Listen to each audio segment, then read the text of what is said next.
أعوذ بالله من الشيطان الرجيم قل هذه سبيلي أدعو إلى الله على بصيرة أنا ومن اتبعني وسبحان الله وما أنا من المشركين. شهر رمضان الذي أنزل فيه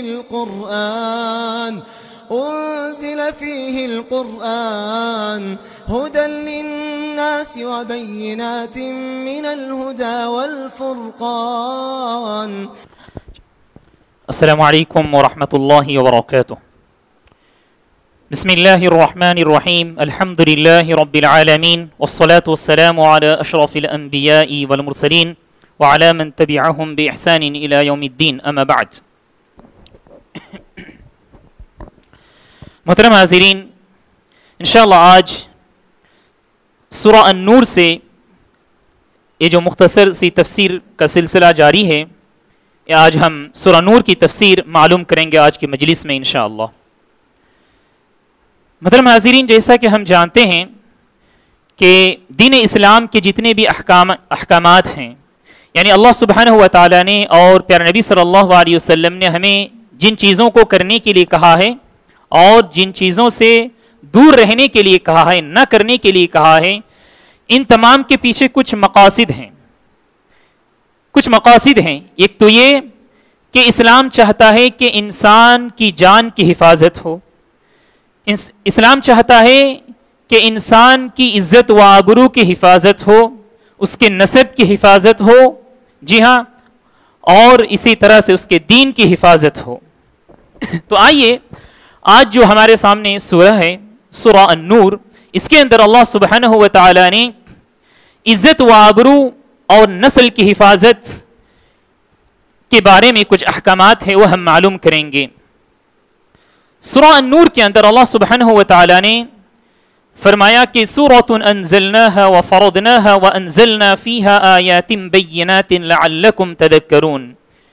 یہ ایک ایسی صورت ہے جس کو ہم نے نازل کیا ہے اور فرض کر دیا ہے.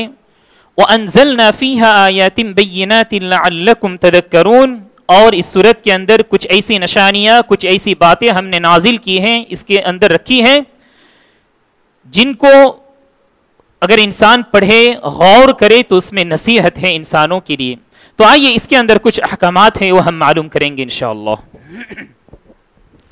سب سے پہلے اللہ سبحانہ و تعالی نے زنا کرنے والے مرد اور زنا کرنے والے عورت کے بارے میں فرمایا کہ ان کی کیا سزا ہے. زنا ایک ایسا کام ہے جو کبیرہ گناہوں میں سے آتا ہے.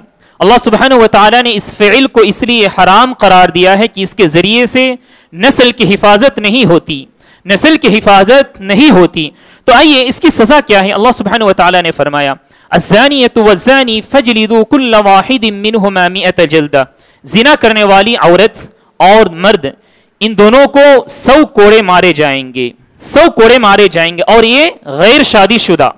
لیکن اگر شادی شدہ مرد یا عورت ہو اور اس فعل کا ارتکاب کر لیں تو ان کے لیے کیا ہے، رجم ہے کہ ان کو پتھر سے مار کر ہلاک کر دیا جائے گا، ان کی زندگی کو اس دنیا سے مٹا دی جائے گی. یہ اسلام کا قانون، قرآن کا قانون ہے، تاکہ انسانوں کے اندر جو ہے عزت و آبرو اور نسل کی حفاظت برقرار رہے. اس کے بعد اللہ سبحانہ و تعالی نے خصوصاً عزت کے بارے میں فرمایا کہ وہ لوگ جو نیک عورتوں پر تہمت لگاتے ہیں بدکاری کی، لیکن ان کے پاس کوئی گواہی نہیں ہے، اگر گرچہ کوئی آدمی دیکھ لیا کسی کو بدکاری کرتے ہوئے لیکن 4 گواہ حاضر نہیں کر سکا تو جو ہے اس کی بات نہیں مانی جائے گی. دیکھا ہے اس کے ساتھ ہی ساتھ 4 گواہ کو لانا پڑے گا. اگر نہیں لا سکا تو اس آدمی کو سزا دی جائے گی. سبحان اللہ. یہاں دیکھیے عزت و آبرو کی کتنی حفاظت کی جاتی ہے، اس کے اندر کیا سختی ہے. اگر کوئی آدمی کسی کے بارے میں سازش کر لیا، چلو اس کو ہم پھنسائیں گے، اور اس نے تہمت لگا دی، سبحان اللہ. عزت و آبرو کوئی کھیل تماشے کی بات نہیں ہے. اسلام نے عزت و آبرو کی بڑی حفاظت کی ہے. سختی سے کہا کہ جی ہاں، اگر کسی نے کسی پر تہمت لگا دی کہ کسی نے بدکاری کی ہے اور اس کو چاہیے کہ 4 گواہ لائیں، اگر 4 گواہ نہ لائیں تو کیا ہوگا؟ اس آدمی کو سزا دی جائے گی. فجلدوہم 80 جلدہ، 80 کوڑے اس کو لگائے جائیں گے. یہ ہے جو ہے قرآن مجید کا قانون. اس کے بعد اسی سلسلے میں ایک اور بات ہے. کسی انسان نے اپنی بیوی کو نعوذ باللہ کسی آدمی کے ساتھ جو ہے بدکاری کرتے ہوئے اس نے دیکھ لی، تو اس وقت اس کے پاس کوئی گواہی بھی نہیں ہے، وہ تنہا دیکھ لیا. تو ایسی صورت میں کیا ہوگا؟ اسلام نے قانون قرار دیا فشہادت احدہم 4 شہادات باللہ انہ لمن الصادقین والذین یرمون ازواجہم ولم یکن لہم شہداء الا انفسہم. ان کے پاس کوئی گواہی نہیں ہے، صرف وہی اس کی نفس. لیکن اس آدمی کو چاہیے کہ اس وقت کیا کرے؟ وہ آدمی جو ہے گواہی دے گا کہ ہاں میں نے دیکھی ہے اس طرح کرتے ہوئے. فشہادت احدہم 4 شہادات باللہ، قسم کھا کر 4 مرتبہ کہے گا کہ ہاں ایسا ہی ہوا ہے. جی ہاں، اس کے بعد 5ویں مرتبہ وہ اپنے اوپر لعنت بھیجے گا کہ اگر میں جھوٹا ہوں تو مجھ پر اللہ کی لعنت ہوگی. 4 مرتبہ گواہی دے گا کہ جی ہاں میں نے اس طرح سے دیکھا ہے قسم کھا کر. 5ویں مرتبہ وہ آدمی اپنے اوپر لعنت بھیجے گا کہ اگر میں جھوٹا ہوں تو مجھ پر اللہ رب العالمین کی لعنت ہوگی. اس طرح سے رفع دفع اس معاملے کو کیا جائے. اس کے بعد لیکن عورت سے کیا کہا جائے گا؟ عورت بھی 4 مرتبہ گواہی دے گی کہ میرے اوپر جو بات کہی جا رہی یہ سچی بات نہیں ہے. 4 مرتبہ وہ قسم کھا کر کہے گی، اور 5ویں مرتبہ وہ عورت اپنے اوپر لعنت بھیجے گی کہ اگر والخامسة ان غضب اللہ علیہ ان کان من الصادقین، اگر اس کا مرد اس کا شوہر سچا ہے تو وہ کہے گی کہ اگر میرا شوہر سچا ہے تو مجھ پر اللہ رب العالمین کی لعنت ہوگی. سبحان اللہ، یہ عزت و آبرو کی حفاظت کا قانون اسلام نے قرار دیا ہے. ایسے انسان کی بات نہیں مانی جائے گی، بلکہ گواہی چاہیے، ٹھوس دلیل چاہیے. اس کے بعد سبحان اللہ، اس ضمن میں اللہ سبحانہ و تعالی نے عائشہ صدیقہ ام المؤمنین عائشہ صدیقہ رضی اللہ عنہا کے بارے میں جو منافقین نے جو سازش رچی تھی اس کے بارے میں کہہ دیا. ایک مرتبہ کا واقعہ ہے، جیسا کہ ہم سب جانتے ہیں کہ پیارے نبی صلی اللہ علیہ وسلم سفر کی حالت میں تھے اور عائشہ صدیقہ رضی اللہ عنہ بھی آپ کے ساتھ تھیں. سفر رواں دوا تھا، لیکن ایک وقت ایسا آیا کہ آپ صلی اللہ علیہ وسلم رک گئے کسی جگہ. رک جانے کے بعد کیا ہوا؟ جب وہ قافلہ جب جانے لگا تو عائشہ صدیقہ رضی اللہ عنہ پیچھے رہ گئی تھی. ان کا ہار گم ہو چکا تھا، اس کی تلاشی میں وہ پیچھے رہ گئی. اس کے بعد تھک کر انہیں نیند آ گئی تھی. لیکن صفوان رضی اللہ عنہ ایک صحابی تھے جن کو پیارے نبی صلی اللہ علیہ وسلم ذمہ داری دیے تھے کہ جب قافلہ نکل جائے تو پیچھے دیکھنا، یعنی ان کی دیکھ بھالی کی ذمہ داری تھی. کیا کوئی چیز چھوٹ گئی ہے یا کچھ ہو گیا ہے، وہ ان کو دیکھنا تھا. صفوان رضی اللہ عنہ نے دیکھا سبحان اللہ کہ دور سے لگ رہا ہے کہ کوئی ہے وہاں پر. جب قریب گئے تو دیکھا کہ ام المؤمنین عائشہ صدیقہ رضی اللہ عنہا ہیں. انہوں نے پہلے نہیں دیکھا تھا، ان کو ایسا لگا کہ کوئی ہے وہاں پہ. اس سے پتہ چلتا ہے وہ پوری طرح سے حجاب کی ہوئی تھی. اس سے پتہ چلتا ہے عائشہ رضی اللہ عنہا پوری طرح سے حجاب کی ہوئی تھی. ان کی صورت، ان کی شکل ان کو نظر نہیں آئی. جب قریب گئے تو پہچان لیے کہ عائشہ رضی اللہ عنہا. وہ بھی کیسے پہچانے؟ پہلے جب دیکھے تھے علماء اکرام نے کہا کہ حجاب کا حکم نازل ہونے سے پہلے انہوں نے دیکھا تھا تو اس وجہ سے وہ پہچان پائے. اس کے بعد انہوں نے کیا کیا؟ ان کو اپنی سواری میں بیٹھائے اور آگے آگے چلتے رہے. سبحان اللہ، منافقین تو دشمنی میں رہتے تھے مسلمانوں کے. ان کے جو سردار تھے، جی ہاں منافقین کا سردار، اس کو موقع ملا اور کہنے لگا ارے تنہا ہے ایک مرد ایک عورت، کچھ نہ کچھ گڑبڑی ہے، اور تہمت لگا دی کہ بدکاری کی ہے نعوذ باللہ. بہرحال بہت تکلیف کا معاملہ ہو رہا تھا عائشہ صدیقہ رضی اللہ عنہا کے ساتھ، اسی طرح پیارے نبی صلی اللہ علیہ وسلم کے ساتھ بھی. ام المؤمنین جو ہے مومنوں کی ماں ہیں، نبی کی بیوی ہیں، اس طرح کا کام کیسے ہو سکتا ہے؟ سبحان اللہ. اس کے بعد جو ہے ان کی چال میں، ان کی باتوں میں 3 صحابی بھی آ چکے تھے، 3 صحابہ بھی آ چکے تھے جیسا کہ مصطح، حسان اور حمنہ بنت جحش رضی اللہ عنہم، یہ تینوں بھی ان کی باتوں میں آ چکے تھے، یعنی ان لوگوں کی طرح باتیں کیا کرتے تھے. سبحان اللہ، جب اللہ سبحانہ و تعالیٰ کی طرف سے براءت کا اظہار ہوا، اللہ سبحانہ و تعالیٰ نے سن لی اس تکلیف کو اور براءت کا اظہار کیا، نازل کیا کہ عائشہ رضی اللہ عنہا بری ہیں، یعنی ان کا کوئی گناہ نہیں ہے. تو بہرحال اللہ سبحانہ و تعالیٰ نے براءت کا اظہار کیا اور پھر اخیر میں کہا ان الذين يحبون ان تشيع الفاحشة في الذين آمنوا لهم عذاب أليم في الدنيا والآخرة. وہ لوگ جو فحاشی کو، بدکاری کو اور بدکاری کی باتوں کو لوگوں کے درمیان پھیلاتے ہیں، ان کے لیے دردناک عذاب ہیں. لهم عذاب أليم في الدنيا والآخرة والله يعلم وأنتم لا تعلمون. اللہ سبحانہ و تعالی بہتر جانتا ہے، تم اس کو بہتر طریقے سے نہیں جانتے ہو. اس کے بعد اللہ سبحانہ و تعالیٰ نے کچھ احکامات دیے ہیں کہ انسانوں کو چاہیے کہ شیطان کی اتباع نہ کرے، شیطان کے راستے میں نہ چلے. پھر کہا اللہ تعالیٰ نے کہ جو لوگ پاک دامن عورتوں پر تہمت لگاتے ہیں تو ان کو چاہیے کہ وہ ڈر جائیں. اور اس کے بعد اللہ تعالیٰ نے فرمایا کہ لوگوں کو چاہیے معافی درگزر کا معاملہ لوگوں کے ساتھ کرے اگر کوئی کچھ ہو گیا تو. اس کے بعد اللہ سبحانہ و تعالیٰ نے کہا یوم تشہد علیہم السنتہم وایدیہم وارجلہم بما کانوا یعملون. جو لوگ لوگوں پر تہمت لگاتے ہیں ان کو ڈرنا چاہیے، خوف کھانا چاہیے اس دن کا جس دن انسانوں کی زبان، ان کے ہاتھ، ان کے پاؤں، ان کا انسانوں کا ہر عضو، ہر حصہ جو ہے اللہ سبحانہ و تعالیٰ کے سامنے گواہی دے گا اس کے گناہ کا. دوسری جگہ ہے کہ انسان پریشان ہو جائے گا اور کہے گا اپنی باڈی کے جو اعضاء ہیں، پارٹس ہیں، اس سے کہے گا کرے تم کیوں میرے خلاف گواہی دے رہے تھے، تم تو اس سے پہلے بات نہیں کرتے تھے. تب ہمارے اعضاء، ہمارے جسم کا ہر اعضاء ہم سے یہ کہے گا کہ جس رب نے تمہیں بولنے کی طاقت دی ہے آج اسی رب نے ہمیں بھی بولنے کی طاقت دے دی ہے. یہ اللہ سبحانہ و تعالیٰ نے یہاں کہہ دیا لوگوں سے، گویا کہ تنبیہ کر دی کہ ہم سب کو چاہیے اپنی زبان، اپنا کان، اپنی آنکھ، ان تمام چیزوں کی حفاظت اور ان چیزوں کو اچھی جگہ استعمال کریں، استعمال کرتے ہوئے خوف کھائیں، اللہ سے ڈریں.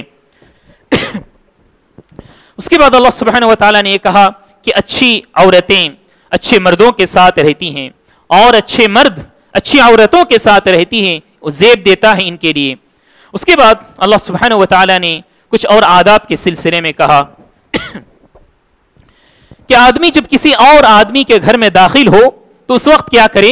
یا ایھا الذین آمنوا لا تدخلوا بیوتا غیر بیوتکم حتی تستأنسوا وتسلموا علی اہلها، کہ جب تم کسی کے گھر میں داخل ہو تو کیا کرو، سب سے پہلے اجازت مانگ لو. اجازت مانگنے کا ایک طریقہ یہ بھی ہے وتسلموا علی اہلها، تم سلام کرو. اجازت اور سلام کے درمیان کیا فرق ہے؟ علماء اکرام نے فرمایا آدمی کبھی سلام کرتا ہے تو سلام ہی اس کی اجازت کے لیے کافی ہو جاتا ہے، لیکن کبھی کبھار ایسا ہوتا ہے کہ آدمی دور ہے، جی ہاں اس کی سلام کی آواز نہیں پہنچ سکتی ہے، یا تو آدمی گھر کے اندر ہے دیکھ نہیں پاتا ہے تو یا تو نوک کرے دروازے میں، آواز دے، پھر جب اس کو دیکھ لے تو سلام کرے. یہ طریقہ ہے. الغرض اجازت مانگنا ضروری ہے اگر ہم کسی اور کے گھر میں داخل ہو رہے ہیں. پھر کہا ایک اور ادب، اگر گھر میں کسی کو نہ پاؤ، یعنی گھر سے کوئی آواز نہیں آ رہی ہے، کوئی جواب نہیں آ رہا ہے تو تم لوٹ جاؤ. حدیث کے اندر آیا ہے کہ 3 مرتبہ آدمی اجازت مانگے، 3 مرتبے سے زیادہ اجازت نہ مانگے. 3 مرتبہ اجازت مانگنے کے باوجود اگر کوئی جواب نہ آئے تو آدمی لوٹ جائے. پھر کہا لیس علیکم جناح ان تدخلوا بیوتا غیر مسکونۃ فیہا متاع لکم، لیکن سلام اور اجازت کا جو حکم ہے یہ ایسے گھروں کے لیے ہے جن گھروں میں لوگ رہا کرتے ہیں، لیکن ایسے گھر جہاں لوگ رہتے نہیں ہیں، مثال کے طور پر دکان، ہوٹل وغیرہ وغیرہ، تو اس جگہ پہ جو ہے آدمی کو اجازت کی ضرورت نہیں ہے، سلام دینے کی ضرورت نہیں ہے. جی ہاں وہاں جو طریقہ ہے وہ تو ہمیں پورا کرنا ہے، لیکن یہ جو طریقے ہیں سلام کرنا ہے پھر اجازت مانگنی ہے، یہ طریقہ وہاں ضروری نہیں ہے. اس کے بعد اللہ سبحانہ و تعالیٰ نے مومن مرد اور مومن عورتوں کو ایک نصیحت کی ہے کہ اے نبی آپ کہہ دیجئے مومن مردوں سے کہ وہ اپنی نظروں کو جھکا کر رکھیں، اپنی نظروں کو نیچے رکھیں اور اپنی شرمگاہ کی حفاظت کریں. اگر یہ لوگ اس طرح سے کریں گے تو ذالک ازکا لہم، ان کے لیے پاکیزہ یعنی پاک رہنے کے لیے یہ چیز یہ طریقہ ہے کہ آدمی اپنی عزت کو اگر برقرار رکھے، پاک رہنا چاہتا ہے تو ان تمام چیزوں کو وہ فالو کرے، مانے۔ ٹھیک اسی طرح اللہ سبحانہ وتعالی نے عورتوں کے سلسلے میں کہا کہ وَقُلْ لِلْمُؤْمِنَاتِ يَغْضُضْنَ مِنْ أَبْصَارِهِنَّ وَيَحْفَظْنَ فُرُوجَهُنَّ، کہ مومن عورتوں سے بھی کہہ دیجئے کہ وہ اپنی نظروں کو نیچے رکھے اور اپنی شرمگاہوں کی حفاظت کرے، عزت و آبرو کی حفاظت کرے۔ پھر کہا اللہ تعالیٰ نے عورتوں کے سلسلے میں وَلَا يُبْدِينَ زِينَتَهُنَّ إِلَّا مَا ظَهَرَ مِنْهَا، کہ عورتوں کو چاہیے اپنی زینت کو دوسروں کے سامنے ظاہر نہ کرے۔ زینت کو دوسروں کے سامنے ظاہر کرنے کا مطلب نہ کرنے کا مطلب کیا ہے؟ زینت کا کیا مطلب ہے؟ یعنی ایسی چیزیں جن چیزوں کے ذریعے سے عورت اپنی خوبصورتی کو بڑھا سکتی ہے، جیسا کہ کچھ زیورات وغیرہ، مہندی وغیرہ کا استعمال کرنا۔ علماء کرام نے کہا ان تمام چیزوں کو کوئی عورت غیر مرد کے سامنے ظاہر نہ کرے۔ پھر کہا الا ما ظہر منہا، لیکن ہاں جو چیز از خود ظاہر ہو جائے، مثال کے طور پر کوئی عورت کچھ دے رہی ہے، کچھ لے رہی ہے، تو اس وقت اس کے ہاتھ ظاہر ہو گیا، یہ اور بات ہے، تو ان تمام چیزوں کے لیے چھوٹ ہے۔ پھر کہا اللہ رب العالمین نے ایک اور حکم وَلْيَضْرِبْنَ بِخُمُرِهِنَّ عَلَى جُيُوبِهِنَّ، ان کو چاہیے کہ اپنے سینے کے اوپر کپڑے دے کر رکھے۔ اس کے بعد اللہ سبحانہ وتعالی نے فرمایا وَلَا يُبْدِينَ زِينَتَهُنَّ إِلَّا لِبُعُولَتِهِنَّ، جی ہاں یہ جو زینت کی چیزیں ہیں، ان چیزوں کو کن لوگوں کے سامنے ایک عورت ظاہر کر سکتی ہے؟ ایک بات سے اگر ہم کہنا چاہیں تو کہہ سکتے ہیں کہ ان مردوں کے سامنے عورت اپنی زینت کو ظاہر کر سکتی ہے جن کے ساتھ نکاح کرنا حرام ہے، جن کے ساتھ نکاح کرنا حرام ہے، ان کے سامنے جو ہے زینت کو ظاہر کر سکتی ہے۔ اللہ رب العالمین نے لسٹ بتا دی کہ اپنے شوہر کے سامنے زینت ظاہر کر سکتی ہے، اپنے باپ کے سامنے، او آباء بعولتہن اپنے سسر کے سامنے، او ابنائہن اپنے اولاد کے سامنے، او ابناء بعولتہن اپنے شوہر کے بچوں کے سامنے۔ شوہر کے بچے سے کیا مراد ہے؟ یعنی اس عورت کی شادی جس مرد سے ہوئی ہے، اس مرد کے ساتھ پہلے سے کچھ بچے تھے، پہلی عورت کی، تو اس لیے اللہ رب العالمین نے کہا او ابناء بعولتہن، اس مرد کے بچوں کے سامنے بھی زینت کو ظاہر کر سکتی ہے۔ او اخوانہن، یا تو اپنے بھائی کے سامنے، او بنی اخوانہن، یا تو اپنے بھائی کے بیٹے یعنی بھتیجے، او بنی اخواتہن، اپنی بہن کے جو بچے ہوتے ہیں، بھانجے جس کو ہم کہتے ہیں، او نسائہن، یا اپنے گھروں میں رہنے والی عورتیں، یا تو قریبی جو عورتیں ہیں ان کے سامنے زینت ظاہر کر سکتی ہیں، او ما ملکت ایمانہن، اپنے جو غلام ہیں ان کے سامنے زینت ظاہر کر سکتے ہیں، او التابعین غیر اولی الاربۃ من الرجال، یا تو اپنے نوکر چاکر جو رہتے ہیں غلام، جی ہاں ان کے سامنے۔ پھر اللہ سبحانہ وتعالی نے فرمایا او الطفل الذی لم یظہروا علی عورات النساء، اور ایسے بچوں کے سامنے جن بچوں کا ابھی شعور نہیں جاگا ہے کہ عورتوں کے سلسلے میں اس کے پاس اس طرح کے علم ہو، اس طرح کے کچھ نالج ہو، جی ہاں ان کا شعور الغرض وہ بالغ نہیں ہوئے ہیں، ایسے بچے ان کے سامنے عورت اپنی زینت کو ظاہر کر سکتی ہیں۔ یہ اللہ سبحانہ وتعالی نے ایک لسٹ بتا دی۔ پھر اور ایک حکم کہا اللہ سبحانہ وتعالی نے عورتوں کے سلسلے میں وَلَا يَضْرِبْنَ بِأَرْجُلِهِنَّ لِيُعْلَمَ مَا يُخْفِينَ مِنْ زِينَتِهِنَّ، عورتوں کو چاہیے کہ جب چلیں تو چلتے وقت نرم انداز سے چلیں۔ نرم انداز کا مطلب کیا ہے؟ پیروں کو سختی سے نہ مارے زمین پر۔ اللہ تعالیٰ نے کہا کہ اس سے کیا ہوتا ہے؟ عورت اپنی زینت کو ظاہر کر سکتی ہے، یعنی ایسی حرکت اگر کی تو، مثال کے طور پر اگر کوئی عورت پازیب پہنی ہوئی ہے تو اس کی آواز دوسروں تک جا سکتی ہے، یا تو پازیب ظاہر ہو سکتا ہے، تو اسی لیے چاہیے کہ عورت جو ہے زمین میں چلے تو زور زور سے نہ چلے۔ اسی طرح علماء اکرام نے کہا ہے اس آیت کو سامنے رکھ کر کہ ہیل والی جو چپل ہیں، جوتے ہیں، اس طرح کی ہیل والی چپل یا جوتوں کا استعمال نہ کریں جن سے جو ہے عورت جب چلتی ہے تو ایک طرح کی آواز آتی ہے اور مردوں تک پہنچتی ہیں۔ ان تمام چیزوں سے کیا ہوتا ہے؟ مردوں کے میلان اس عورت کی طرف ہوتا ہے۔ تو ایک عورت کو چاہے کہ ان تمام چیزوں سے اپنے آپ کو دور رکھے اگر وہ چاہتی ہے کہ اس کی عزت و آبرو پاک رہے. اس کے بعد اللہ سبحانہ و تعالیٰ نے نکاح کے سلسلے میں کہا وَأَنْكِحُوا الْأَيَامَ مِنْكُمْ وَالصَّالِحِينَ مِنْ عِبَادِكُمْ وَإِمَائِكُمْ إِنْ يَكُونُوا فُقَرَاءَ يُغْنِهِمُ اللَّهُ مِنْ فَضْلِهِ وَاللَّهُ وَاسِعٌ عَلِيمٌ. تمہارے انڈر میں تمہاری سرپرستی میں جو لوگ ہیں جو بچے ہیں یا بچیاں ہیں ان کی تم نکاح کروا دو اس بات کا پرواہ نہ کرو کہ وہ فقراء ہیں وہ مساکین ہیں. اللہ سبحانہ و تعالیٰ اپنے فضل و کرم سے ان کی حاجت کو ان کی ضرورت کو پوری کرے گا. اللہ واسع علیم اور اللہ سبحانہ و تعالیٰ بہت کشادہ ہے بہت دینے والا ہے اور بخوبی جانتا ہے. اس کے بعد اللہ سبحانہ و تعالیٰ نے فرمایا وَلِيَسْتَعْفِفِ الَّذِينَ لَا يَجِدُونَ نِكَاحًا حَتَّى يُغْنِيَهُمُ اللَّهُ مِنْ فَضْلِهِ. جن کے پاس ابھی کچھ نہیں ہے ایسے آزاد مرد آزاد لڑکے یا لڑکیاں جی ہاں جن کے پاس ابھی کچھ نہیں ہے تو اپنی عزت و آبرو کی حفاظت کرے اور صبر کرے یہاں تک کہ اللہ سبحانہ و تعالیٰ ان کو جو ہے ان کی فقر و فاقہ کو دور کر دے. اس کے بعد اللہ سبحانہ و تعالیٰ نے کہا اللہ نور السماوات والارض مثل نوره كمشكاة فيها مصباح المصباح في زجاجة الزجاجة كأنها كوكب دري يوقد من شجرة مباركة زيتونة لا شرقية ولا غربية.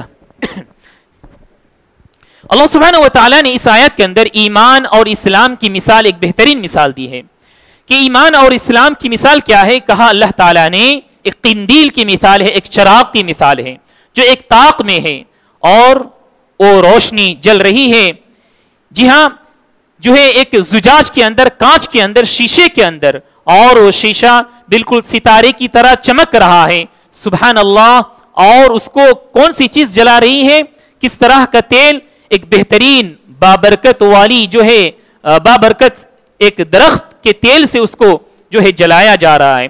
اگر اس تیل میں جی ہاں اگر اس تیل میں آگ بھی ٹچ نہ کرے اس کے باوجود وہ روشنی دے گی. سبحان اللہ. یہ ہے ایمان اور اسلام کی مثال کہ اسلام اور ایمان اگر کسی انسان کے پاس ہے تو اس سے وہ فائدہ دنیا و آخرت میں ہر جگہ وہ پا سکتا ہے. لیکن جس انسان کے پاس ایمان نہیں ہے اسلام نہیں ہے تو اس کی زندگی بیکار ہی بیکار ہے کوئی فائدے کی نہیں ہے. اس کے بعد اللہ سبحانہ و تعالیٰ نے ذکر اللہ کے بارے میں کہا کہ کوئی آدمی غافل نہ رہے. اللہ سبحانہ و تعالیٰ کی یاد سے کوئی آدمی اپنے آپ کو غافل نہ رکھے. رجال لا تلهيهم تجارة ولا بيع عن ذكر الله وإقام الصلاة وإيتاء الزكاة يخافون يوما تتقلب فيه القلوب والأبصار. کہ کچھ مرد کچھ لوگ ایسے ہیں جن کو ان کی تجارت ان کی بیع و شراء بزنس وغیرہ اللہ تعالیٰ کی یاد سے نماز پڑھنے سے زکوٰۃ دینے سے الغرض نیکی کے کام کرنے سے ان کو غافل نہیں کرتی ہیں. بزنس میں کوئی آدمی ہے جب نماز کا وقت ہو جاتا ہے اس کے کانوں میں اذان کی آواز پڑتی ہے تو اللہ سبحانہ و تعالیٰ کو یاد کرتا ہے اور فوراً نماز کے لیے مسجد کا رخ کر لیتا ہے. اللہ سبحانہ و تعالیٰ نے فرمایا کہ یہ ایسے بندے ہیں جو کبھی غافل نہیں ہوتے ہیں. کیوں؟ یخافون یومن یہ ایسے دن سے ڈرتے ہیں جس دن دل کانپ اٹھیں گے نظریں جھک جائیں گی شرمندگی محسوس کریں گے کفار اور جو ہے مجرمین لوگ. تو سبحان اللہ یہ مومن کی صفت ہے کہ وہ لوگ کبھی کسی چیز سے اللہ رب العالمین کی یاد اور اس کی عبادت سے غافل نہیں ہوتے ہیں. اس کے بعد اللہ سبحانہ و تعالیٰ نے اور بھی بہت ساری باتیں کہی ہیں. میں بس کچھ موٹی جو باتیں ہیں اہم باتیں ہیں وہ میں آپ کے سامنے ذکر کرتا ہوں. اللہ سبحانہ و تعالیٰ نے لوگوں سے وعدہ کیا ہے کہ زمین کی خلافت دنیا کی خلافت اور حکومت اور امارت تمہیں حاصل ہوگی. کب؟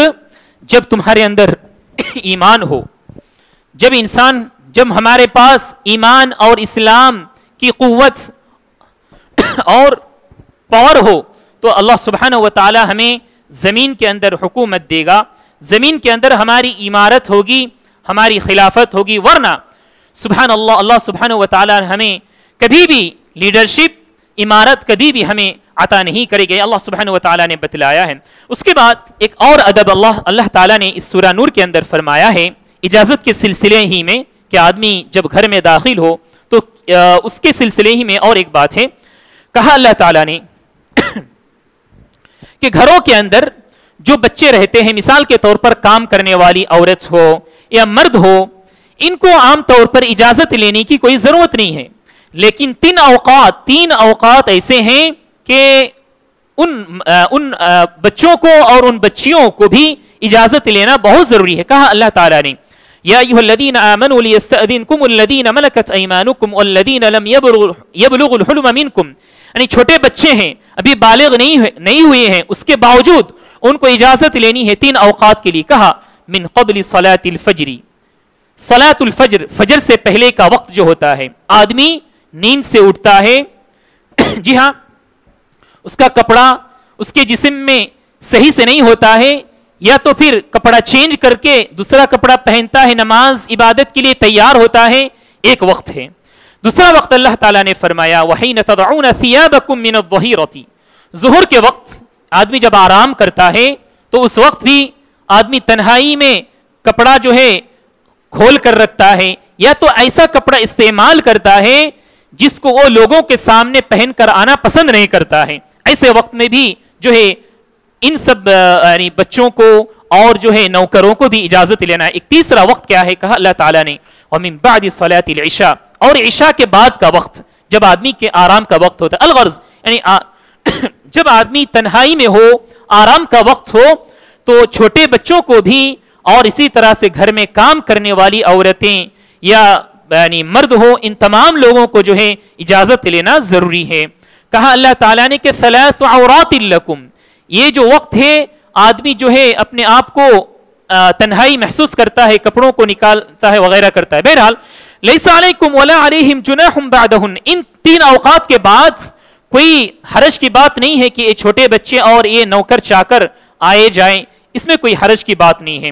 پھر اللہ تعالیٰ نے عورتوں کے سلسلے میں کہا، عورتوں کی ایک قسم کے بارے میں کہا کہ ایسی عورتیں جن کے پاس شادی کرنے کی ابھی امید نہیں ہے، یا تو پھر ان کے پاس جی ہاں کوئی رغبت نہیں ہے، میلان نہیں ہے، رجحان نہیں ہے مردوں کی طرف، تو یعنی آپ ایسے کہہ سکتے ہیں کہ بوڑھی عورتیں، یا تو ایسی عورتیں جن کو حیض آنا ابھی بند ہو چکا ہے، ایسی عورتوں کے بارے میں اللہ تعالیٰ نے کہا والقواعد من النساء، ایسی عورتوں کو کہا جاتا ہے لا يرجون نکاحا، نکاح کی کوئی امید نہیں ہے، فلیس علیہن جناح ان یضعن ثیابہن غیر متبرجات بزینہ، تو ایسی عورتیں جس طرح سے جوان عورتیں جو ہے پردہ کرتی ہیں، اس طرح کی پردہ اگر نہ کیے تو چھوٹ ہے، کر سکتی ہے، اگر نہ کرنا چاہتی ہے تو اس میں بھی کوئی گناہ کی بات نہیں، لیکن شرط کیا ہے، اللہ تعالیٰ نے ایک شرط لگا دی ہے غیر متبرجات بزینہ،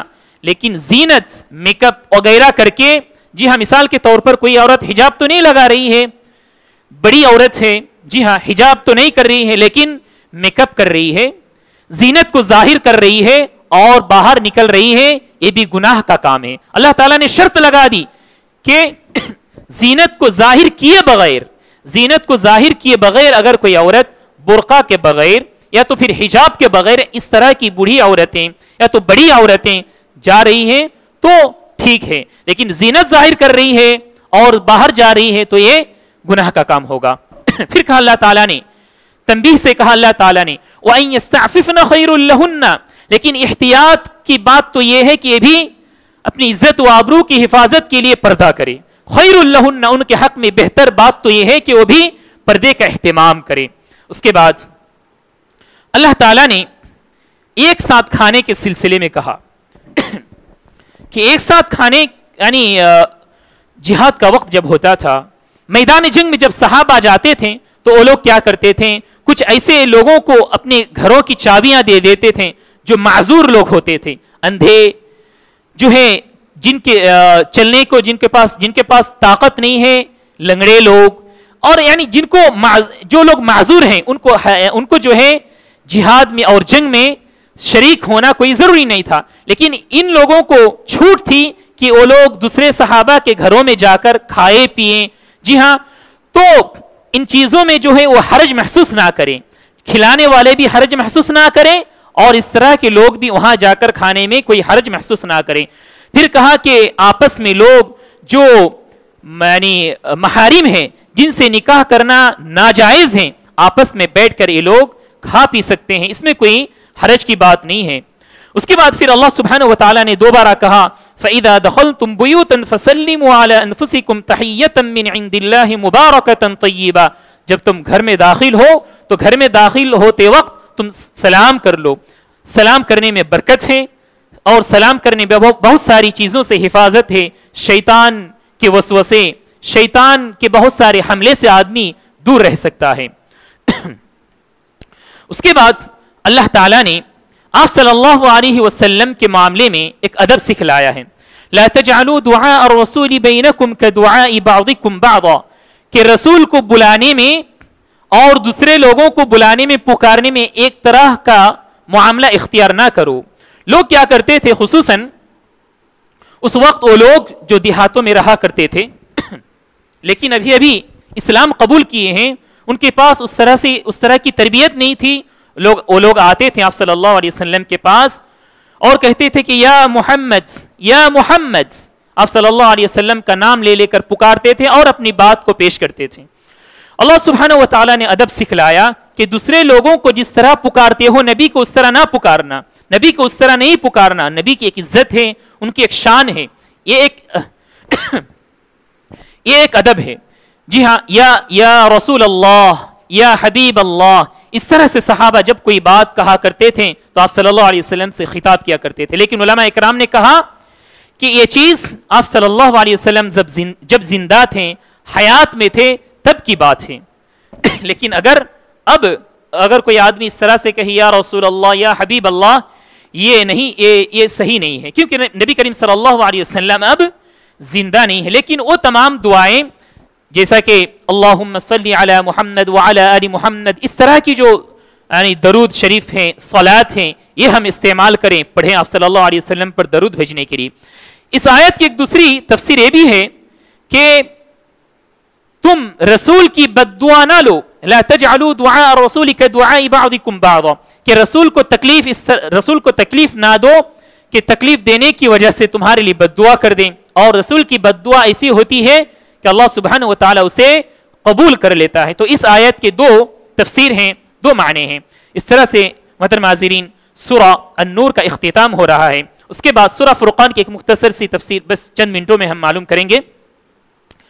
اللہ سبحانہ وتعالی نے اس کے بعد سورہ الفرقان میں کہا، سب سے پہلے تو قرآن مجید کے سلسلے میں کہا کہ تبارک الذی نزل الفرقان علی عبدہ لیکون للعالمین نذیرا الذی لہ ملک السماوات والارض ولم يتخذ ولدا ولم یکن لہ شریک فی الملک وخلق کل شیء فقدرہ تقدیرا۔ اللہ تعالیٰ نے ابتدائی آیتوں میں اپنی قدرت، اپنی شان کے بارے میں فرمایا، اس کے بعد رسول کے بارے میں کہا کہ وقالوا ما لهذا الرسول یأکل الطعام ویمشی فی الاسواق، لوگ یہ سوچا کرتے تھے کہ رسول کا مطلب یہ ہے کہ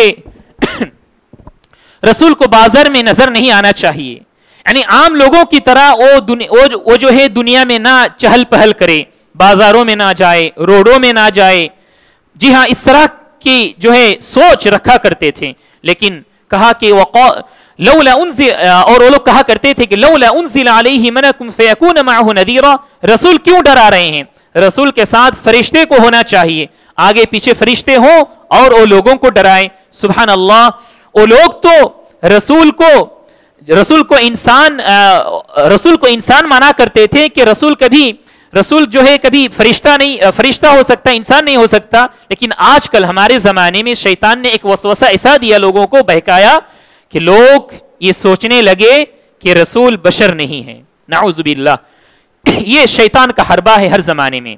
اس کے بعد اللہ سبحانہ وتعالی نے جہنم کے سلسلے میں کہا کہ جہنم کو اللہ سبحانہ وتعالی زبان دے گا، جہنم جو ہے بھڑک اٹھے گی جہنمیوں کو جب دیکھے گی۔ کہا اذا رأتهم من مکان بعید سمعوا لها تغیظا وزفیرا، جب جہنم لوگوں کو، جہنمیوں کو دور سے دیکھے گی، ابھی قریب نہیں آئے ہیں لوگ، جہنمی قریب نہیں آئے ہیں، دور سے دیکھ رہی ہے جہنم جہنمیوں کو، تو یہ لوگ سنیں گے، آواز سنیں گے جہنم کی، تغیظا وزفیرا، چیخ پکار کی آواز جہنمی جہنم سے سنیں گے۔ پھر کہا اللہ تعالیٰ نے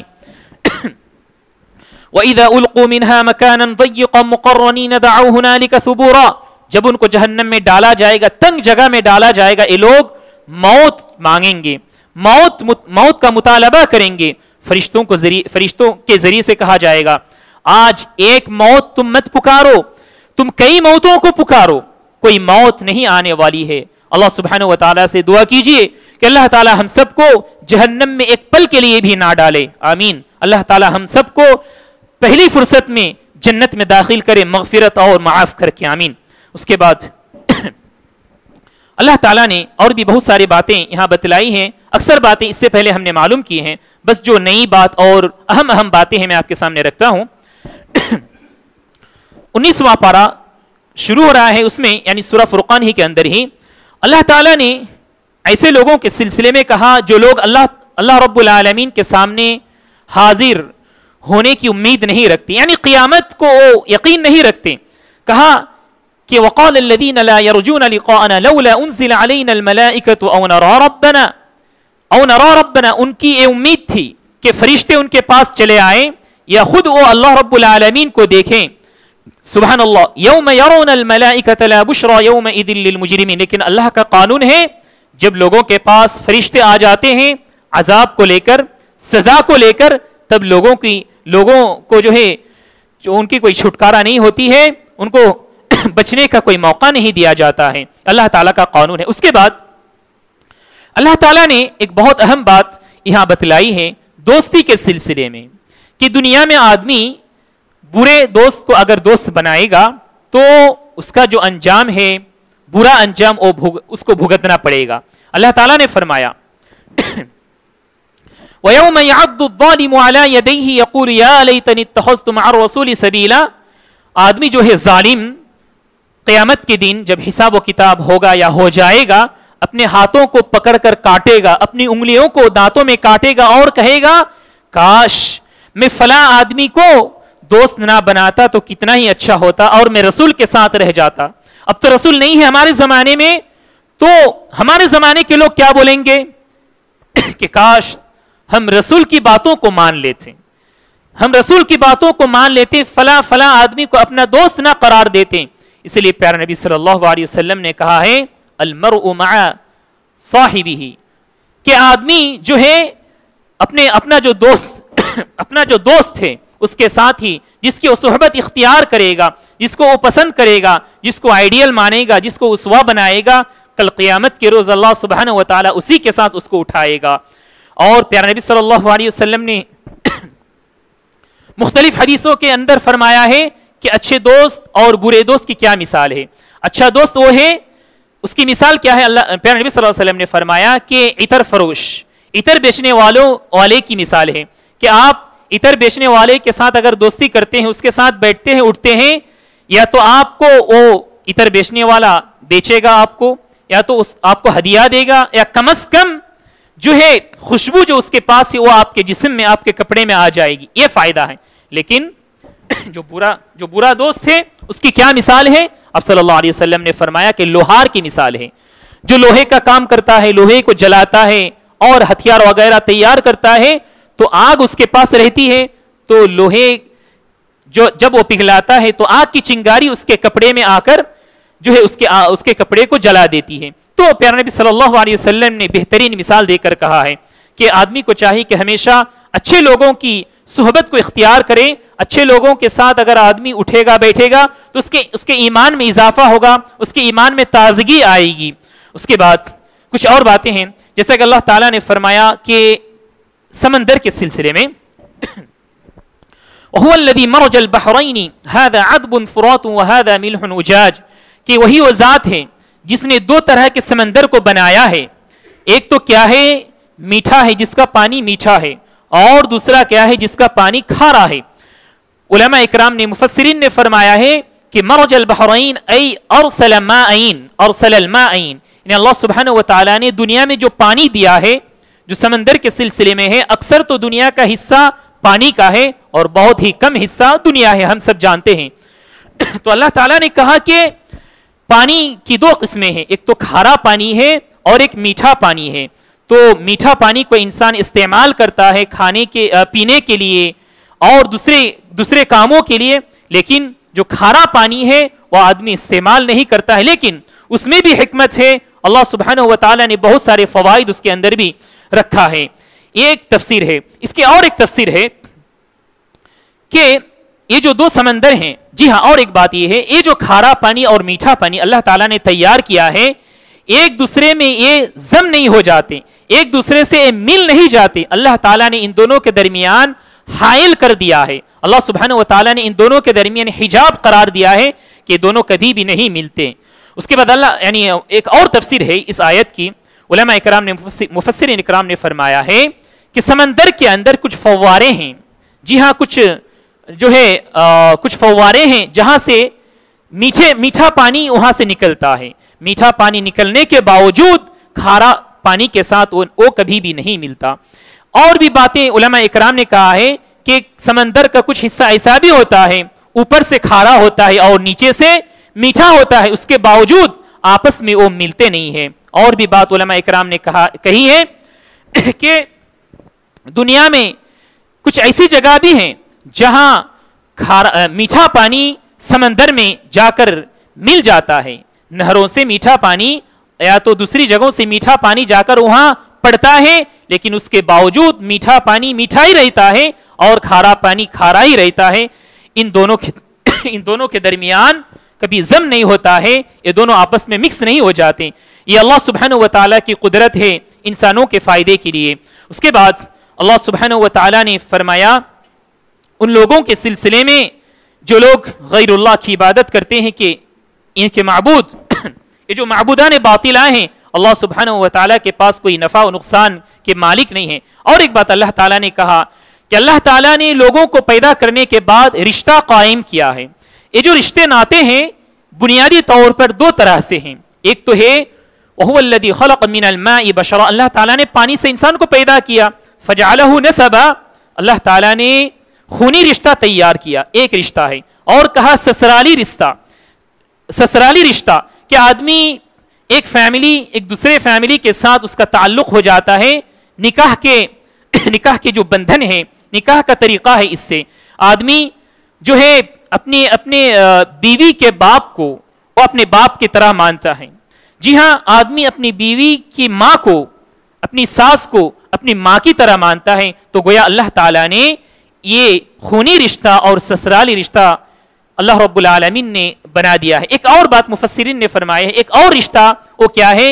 رضاعی رشتہ، یعنی دودھ کا رشتہ. پیارے نبی صلی اللہ علیہ وسلم نے کہا ہے کہ خونی رشتے کے ذریعے سے جو تمام رشتے ناتے ثابت ہوتے ہیں، ٹھیک اسی طرح دودھ کے ذریعے سے بھی وہ تمام رشتے ثابت ہوتے ہیں. اور اس بارے میں ہم نے اس سے پہلے بھی معلوم کیا ہے چوتھے پارے کے آخر میں کہ کن لوگوں کے ساتھ نکاح جائز ہے، کن لوگوں کے ساتھ نکاح جائز نہیں ہے. اس کے بعد بس اور دو تین باتیں وہ ختم کر دیں گے انشاءاللہ. اللہ تعالیٰ نے عباد الرحمن کے سلسلے میں کہا کہ رحمان کے کچھ خاص بندے ہوتے ہیں، ان کی کچھ خاص صفتیں ہیں. اللہ تعالیٰ نے ان صفتوں کو یہاں بیان کیا ہے. سب سے پہلی صفت اللہ تعالیٰ نے فرمایا وَعِبَادُ الرَّحْمَنِ الَّذِينَ يَمْشُونَ عَلَى الْأَرْضِ هَوْنًا، جب یہ لوگ زمین میں چلتے ہیں تو اکڑ کر نہیں چلتے ہیں، فخر تکبر سے وہ لوگ نہیں چلتے ہیں. کبھی کبھار ہوتا ہے آدمی کو اللہ تعالیٰ بہت ساری نعمتیں دیتا ہے، مختلف نعمتیں سے اس کو نوازتا ہے، آدمی تکبر کرتا ہے، کالر چڑھا کے چلتا ہے، جو ہے کچھ نخروں سے چلتا ہے، گویا کہ اس کے تکبر اور فخر کی دلیل ہوتی ہے. لیکن ایک مومن بندہ، اللہ کا محبوب بندہ اس طرح سے نہیں چلتا ہے. اس کے بعد اللہ تعالیٰ نے کہا ایک دوسری صفت کہ جب یہ مومن بندے جاہلوں سے ان کا سامنا ہوتا ہے، بات چیت ہوتی ہے تو جھگڑتے نہیں ہے، بس سلام کہہ کر یہ لوگ وہاں سے چلے جاتے ہیں. تیسری صفت قیام اللیل کرتے ہیں، راتوں میں جا کر سجدے کرتے ہیں، رکوع کرتے ہیں، اللہ سبحانہ و تعالیٰ کے پاس گڑ گڑاتے ہیں. تیسری صفت. چوتھی صفت یہ ہے کہ لوگ جہنم سے چھٹکارا چاہتے ہیں، جہنم سے اپنے آپ کو بچانے کے لیے اللہ سبحانہ و تعالیٰ سے دعا کرتے ہیں. پانچویں صفت یہ ہے کہ یہ لوگ انفاق فی سبیل اللہ کرتے ہیں. انفاق فی سبیل اللہ کس طرح کرتے ہیں؟ انفاق کرنے میں بھی نہ افراط نہ تفریط کرتے ہیں، یعنی نہ کنجوسی کرتے ہیں اور نہ ہی کچھ زیادہ ہی خرچ کر کے خود اپنا نقصان قرار لیتے ہیں. یعنی پیارے نبی صلی اللہ علیہ وسلم نے حدیث کے اندر بھی یہ بھی کہا ہے کہ آدمی جب خرچ کرے تو میانہ روی کا طریقہ اپنائے. مثال کے طور پر کوئی باپ ہے تو اس کے کچھ بچے ہیں اور اس آدمی کے پاس بہت سارے مال ہیں, تو آدمی اپنے بچوں کو محروم کر دیتا ہے اور تمام کے تمام مالوں کو اللہ کے راستے میں خرچ کر دیتا ہے. پیارے نبی صلی اللہ علیہ وسلم نے کہا کہ ایسا بھی نہیں کرنا چاہیے. آپ صلی اللہ علیہ وسلم کے پاس صحابہ آتے تھے اور خرچ کرنے کے جذبہ ان کے پاس بہت تھے اور کہا کرتے تھے کہ کیا ہم اتنا خرچ کریں, پورا خرچ کریں, آدھا خرچ کریں. اخیر میں کہا کہ الثلث 1/3 خرچ کریں, تو آپ صلی اللہ علیہ وسلم نے فرمایا کہ ہاں والثلث کثیر, یہ ثلث 1/3 یہ بہت زیادہ ہے. یعنی آدمی اپنی دولت اپنے مال سے 1/3 جو ہے زیادہ سے زیادہ خرچ کر سکتا ہے. اس کے علاوہ جو اس کے پاس مال ہوتا ہے اپنے بچوں کی زندگی کے لیے رکھے. اب صلی اللہ علیہ وسلم نے فرمایا ہے کہ بہتر یہ ہے کہ تم اپنے بچوں کو کچھ دے کر جاؤ, اس بات سے بہتر یہ ہے کہ تم بس خالی ہاتھ چھوڑ کر جاؤ اور لوگوں کے سامنے ہاتھ پھیلائے. یہ آپ صلی اللہ علیہ وسلم نے انفاق کا طریقہ سکھلایا. تو کہا کہ عباد الرحمن جو بندے ہوتے ہیں خرچ کرتے ہیں اور معتدل رہتے ہیں, میانہ روی استعمال کرتے ہیں. اس کے بعد کہا اللہ تعالیٰ نے چھٹی صفت, یہ لوگ شرک نہیں کرتے ہیں. ساتویں صفت, یہ لوگ ناحق قتل نہیں کرتے, کسی کا خون نہیں بہاتے ہیں. آٹھویں صفت کیا ہے, یہ لوگ زنا اور اس کے جو مراحل ہیں اس سے یہ لوگ اپنے آپ کو دور رکھا کرتے ہیں. یہ لوگ جھوٹی گواہی نہیں دیتے. نویں صفت. دسویں صفت یہ ہے, یہ لوگ جو ہے بیکار کے کاموں اور باتوں سے اپنے آپ کو دور رکھا کرتے ہیں. 11ویں صفت یہ ہے کہ جب اللہ سبحانہ و تعالیٰ کی آیتوں کا ان کے پاس ذکر کیا جاتا ہے, اللہ اور اس کے رسول کی باتوں کا جب ان کے ساتھ ذکر آتا ہے تو یہ لوگ غور و فکر کرتے ہیں اور نصیحت حاصل کرتے ہیں. 11ویں صفت تھی. 12ویں صفت یہ ہے کہ یہ لوگ اپنی اولاد کے حق میں دعائیں کرتے ہیں اور کہتے ہیں کہ ربنا هب لنا من ازواجنا وذرياتنا قرة اعین واجعلنا للمتقین اماما. پروردگارا ہماری بیویوں کو اور ہماری جو ذریت ہے, ہماری اولاد ہے, ہمارے آنکھوں کی تو ٹھنڈک بنا, یعنی نیک اولاد بنا. یہ اللہ سبحانہ و تعالیٰ کے پاس یہ بندے دعائیں کرتے ہیں. یہ 12 صفت اللہ سبحانہ و تعالیٰ نے سورہ فرقان کی آخری آیتوں میں بیان کیا ہے. پھر اخیر میں کہا اللہ تعالیٰ نے اگر بندے جب ایسے کریں گے تو ان کا کیا انعام ہے. کہا اولئک یجزون الغرفۃ بما صبروا ویلقون فیہا تحیۃ وسلاما. ان کے بدلے میں اللہ سبحانہ و تعالیٰ جنت میں جو ہے محلات رکھے ہیں, جنت میں اللہ سبحانہ و تعالیٰ ان کے لیے انعامات رکھے ہیں. کہا کہ ان کو اللہ سبحانہ و تعالیٰ جب جنت میں داخل کرے گا فرشتے سلام کریں گے, جو ہے ویلکم کریں گے فرشتے. خالدین فیہا حسنت مستقرا ومقاما, ہمیشہ ہمیشہ اس جنت میں رہیں گے اور کیا ہی رہنے کے لیے بہترین جگہ ہے جنت. قل ما یعبأ بکم ربی لولا دعاؤکم فقد کذبتم فسوف یکون لزاما. اور اللہ سبحانہ و تعالیٰ کو جو بندہ بلاتا ہے, اس کی عبادت کرتا ہے تو اس کے فائدے کے لیے ہے. اگر کوئی بندہ اللہ سبحانہ و تعالیٰ کی عبادت نہیں کرتا ہے, بلاتا نہیں ہے, تو اللہ کو کوئی فرق پڑنے والا نہیں ہے. یہ کچھ باتیں تھیں اس سورت کے اندر, سورہ فرقان کے اندر. انشاءاللہ آئندہ مجلس میں ہم سورہ الشعراء کی تفسیر کا آغاز کریں گے اور معلوم کریں گے کہ اللہ تعالیٰ نے اس میں کیا بتلایا ہے.